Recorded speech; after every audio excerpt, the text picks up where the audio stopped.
वट पौर्णिमा 2026 कधी आहे? हिंदू पंचांगानुसार वट पौर्णिमा 2026 ही 29 जून 2024 सोमवार या दिवशी साजरी केली जाणार आहे.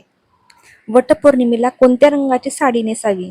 लाल रंग सौभाग्य, प्रेम आणि मंगल कार्याचे प्रतीक मानला जातो.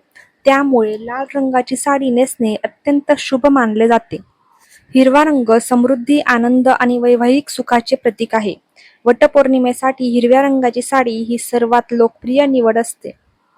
गुलाबी रंग प्रेम, सौम्यता आणि आनंद दर्शवतो. ज्यांना हलक्या रंगाच्या साड्या आवडतात त्यांच्यासाठी हा उत्तम पर्याय आहे. तसेच या दिवशी कोणतीच रंगाची साडी नेसू नये. काही ठिकाणी धार्मिक श्रद्धेनुसार रंग टाळण्याचा सल्ला दिला जातो. तसेच पूर्ण काळा रंग, गडद राखाडी रंग, अतिशय फिकट किंवा उदास वाटणारे रंग या दिवशी नेसू नये.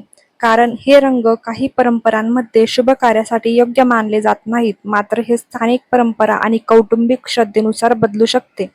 तर मैत्रिणींनो, वटपौर्णिमा ही 29 जूनला आहे, सोमवारी. या दिवशी लाल, हिरवा, पिवळ्या, गुलाबी रंगाची साडी नेसणे शुभ मानले जाते. तर काळा आणि राखाडी रंग शक्यतो टाळावा.